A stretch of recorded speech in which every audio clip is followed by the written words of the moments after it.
Hello, welcome to my YouTube channel study point with Umar Ashraf में आप सभी का स्वागत है।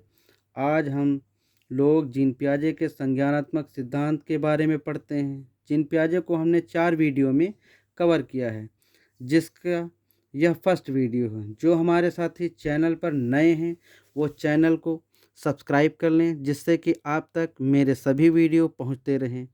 जीन पियाजे से 4 या 5 प्रश्न लगभग सभी परीक्षाओं में पूछे जाते हैं, चाहे वो यूपी टेट हो, सी टेट हो या सुपर टेट हो। कोई भी परीक्षा हो, उसमें जीन पियाजे से क्वेश्चन आना लगभग कंपलसरी है।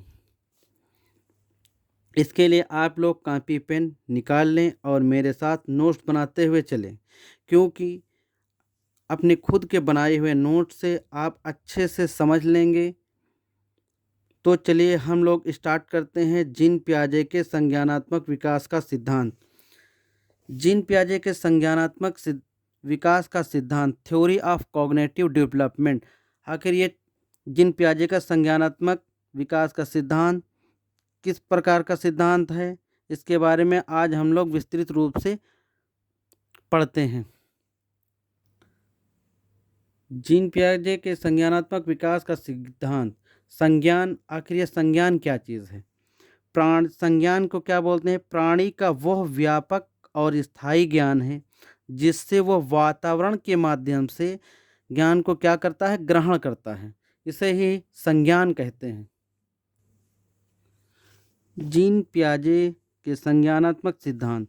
जीन पियाजे को विकासात्मक मनोविज्ञान का क्या बोला जाता है? जनक माना जाता है, क्योंकि जीन पियाजे ने ही विकासात्मक सिद्धांत दिया है। जीन पियाजे का जन्म 1886 ईस्वी में स्विट्ज़रलैंड में हुआ था। किस देश में हुआ था? स्विट्ज़रलैंड में हुआ था। जिस प्रकार से पावलोव का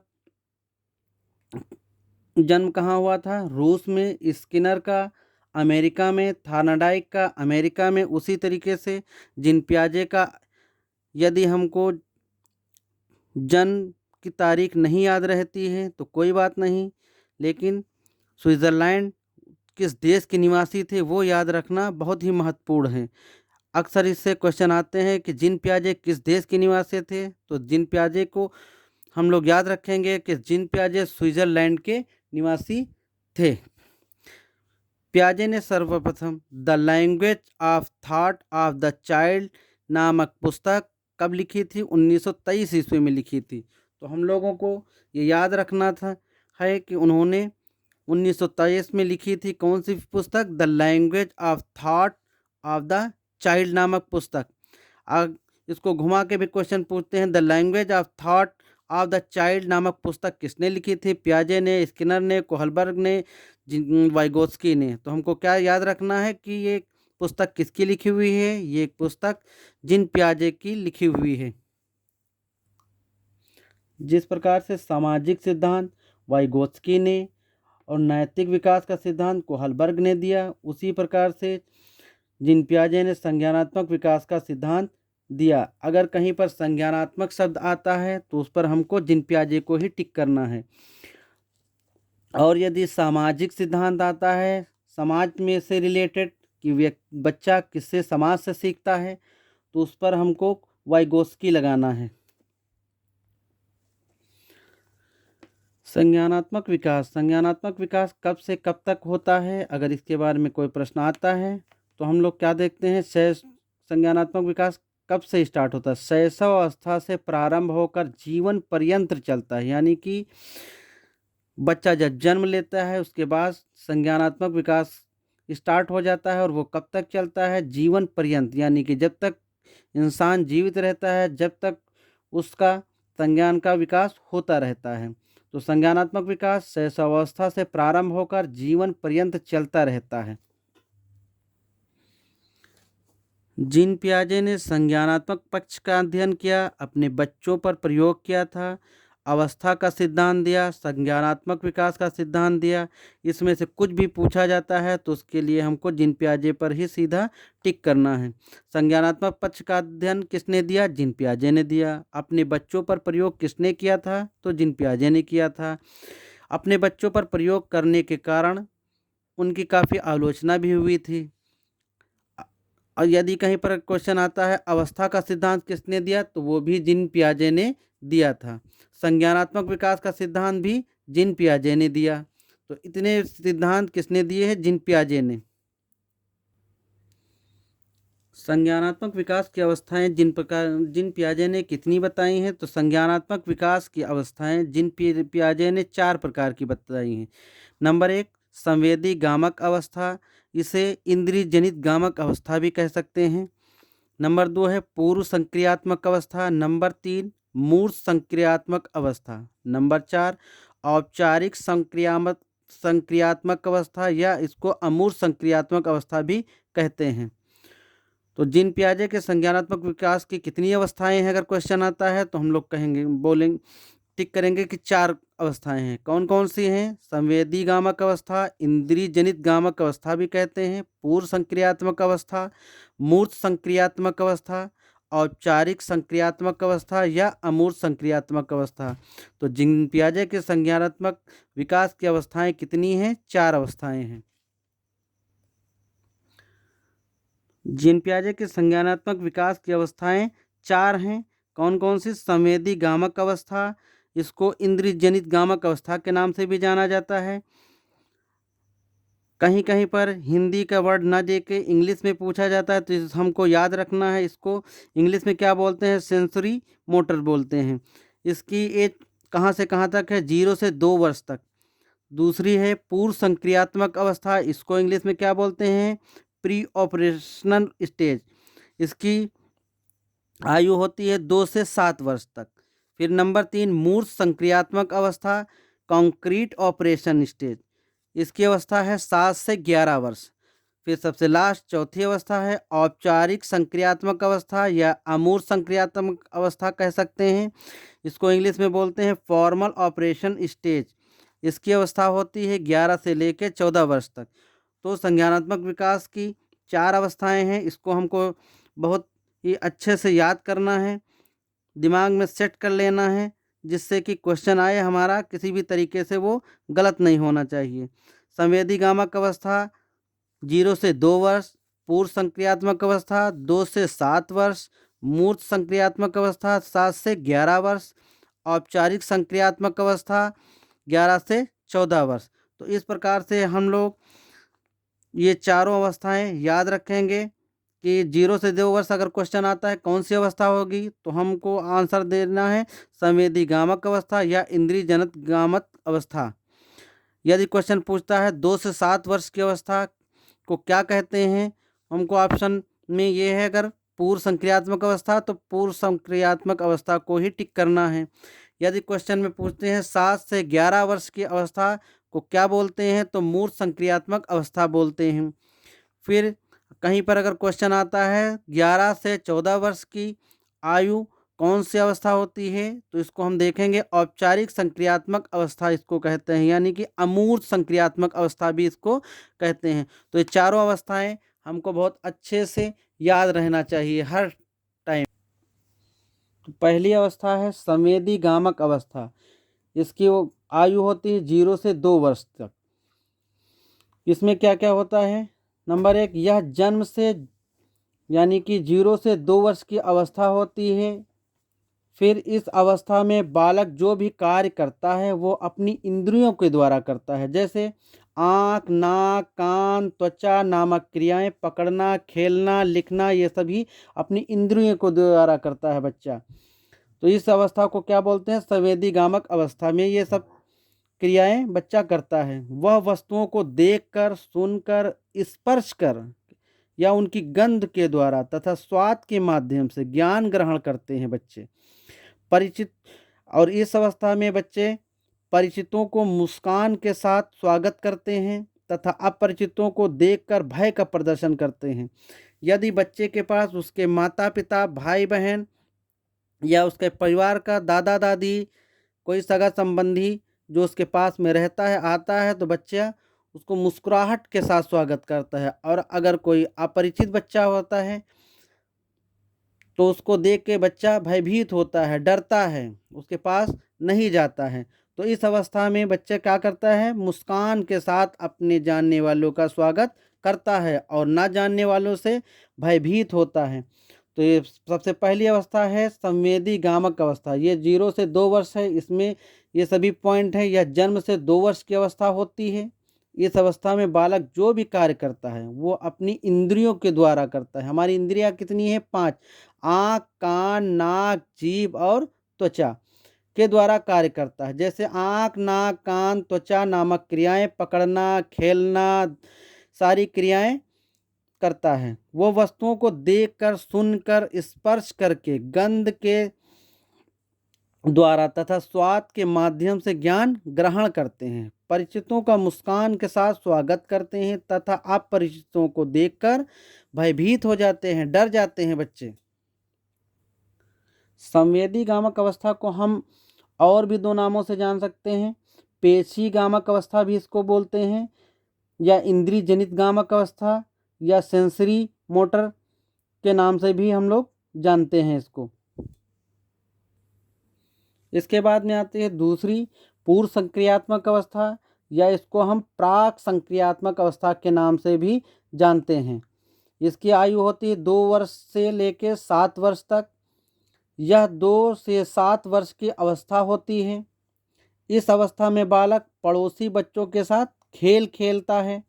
बालक शब्दों व प्रतीकों का प्रयोग करता है, इसलिए इसको प्रतीकात्मक खेल खेलना कहते हैं।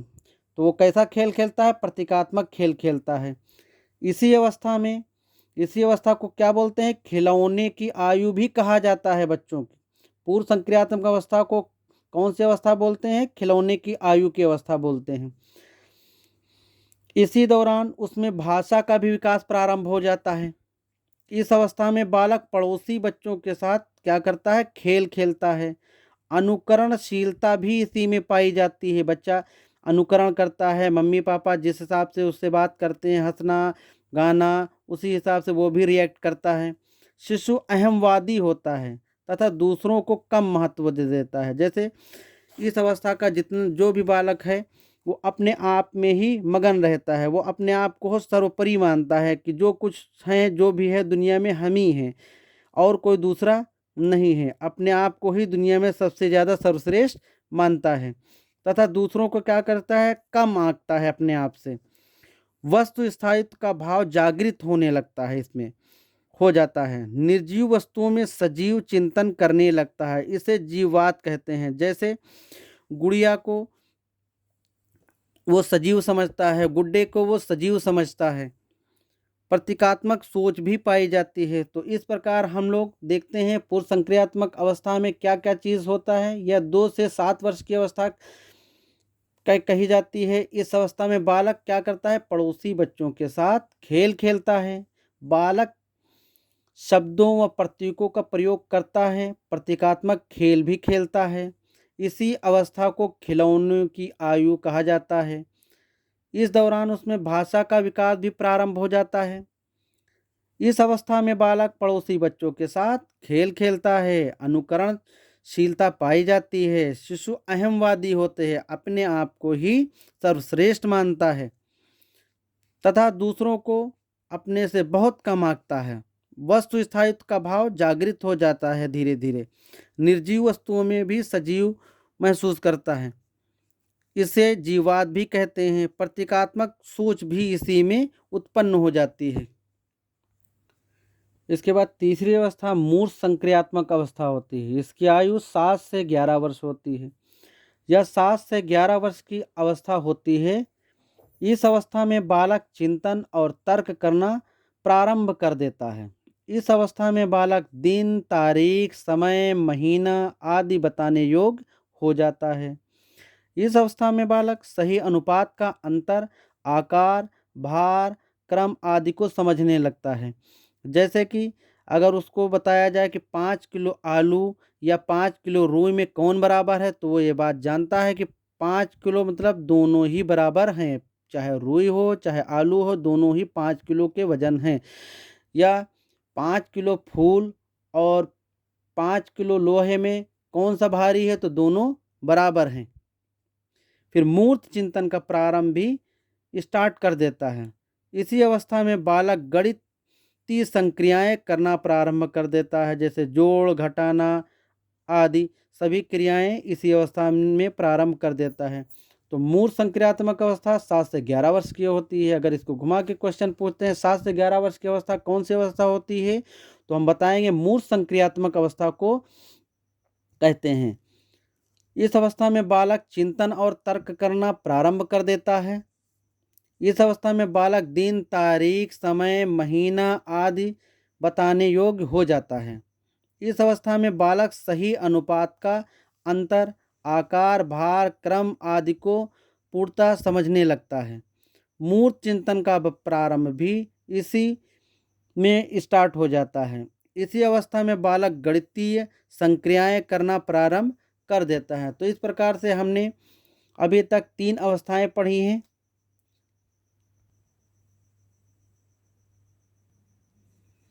अब हम लोग देखते हैं चौथी अवस्था, औपचारिक संक्रियात्मक अवस्था। ये अवस्था 11 से 14 वर्ष की अवस्था होती है। इसको अमूर्त संक्रियात्मक अवस्था भी बोलते हैं या औपचारिक संक्रियात्मक अवस्था भी बोलते हैं। दोनों में से जो भी ऑप्शन में होगा वो हम लोग देखते हैं।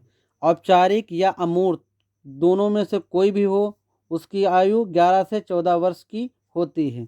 यह 11 से 14 वर्ष से आगे की अवस्था होती है औपचारिक संक्रियात्मक अवस्था। इस अवस्था में किशोर मूर्त के साथ साथ अमूर्त चिंतन करने योग्य भी हो जाते हैं धीरे धीरे, यानी स्मरण, याद रखना, मनन आदि करना स्टार्ट कर देते हैं। कार्य को कारण समझता है, यानी कि कार्य में अंतर समझता है, कार्य कारण में अंतर समझने लगता है। इसलिए इसे तार्किक चिंतन की अवस्था भी कहते हैं। इसको हम लोग देखते हैं कि बच्चा तार्किक तर्क करना प्रारंभ कर देता है, इसलिए तार्किक चिंतन के अवस्था के नाम से भी यह अवस्था जानी जाती है। इस अवस्था में मानसिक योग्यताओं का पूर्ण विकास हो जाता है।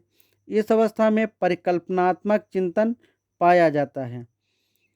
तो चौथी अवस्था कौन सी अवस्था है? औपचारिक संक्रियात्मक अवस्था या मूर्त संक्रियात्मक अवस्था। इसकी आयु कितनी होती है? 11 से 14 वर्ष की आयु होती है। यह 11 से 14 वर्ष से आगे की अवस्था होती है। इस अवस्था में किशोर मूर्त के साथ साथ अमूर्त चिंतन करने योग्य भी हो जाते हैं, यानी स्मरण, मनन आदि करता है। कार्य को कारण समझता है, यानी कि कार्य में वो डिफरेंस अंतर करना जान जाता है। इसलिए इसे तार्किक चिंतन की अवस्था भी कहते हैं, यानी कि तार्किक चिंतन करने से इस अवस्था को तार्किक चिंतन की अवस्था के नाम से भी जाना जाता है। इसको इस अवस्था में मानसिक योग्यताओं का पूर्ण विकास बच्चों का हो जाता है। इस अवस्था में परिकल्पनात्मक चिंतन भी पाया जाता है।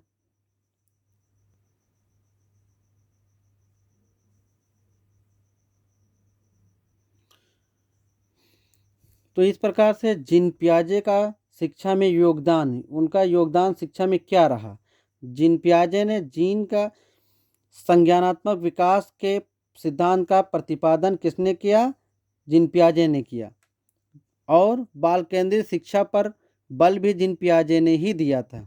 तो शिक्षा में उनके 2 योगदान हैं, संज्ञानात्मक विकास के सिद्धांत और बाल केंद्रित शिक्षा पर बल भी जीन पियाजे ने ही दिया था। तो इस प्रकार से हम लोगों ने जीन पियाजे की चारों अवस्थाएं, पूर्व संक्रियात्मक, मूर्त, अमूर्त और औपचारिक, चारों अवस्थाएं पढ़ी। इस प्रकार से हम लोग इसके नोट्स अच्छे से तैयार कर लेंगे। वीडियो बड़ी हो रही है, इसलिए आगे हम दूसरे वीडियो में कवर करेंगे। जैसे कि तो हम लोग नेक्स्ट वीडियो में देखते हैं जीवा, समायोजन, आत्मसात्करण आदि को जीन पियाजे ने किस तरीके से बताया है। इसके लिए हम लोग नेक्स्ट वीडियो में देखते हैं। इसके लिए जो साथी नए हैं चैनल को सब्सक्राइब कर लें, जिससे कि उनके पास नए नए वीडियो के नोटिफिकेशन आते रहें। धन्यवाद।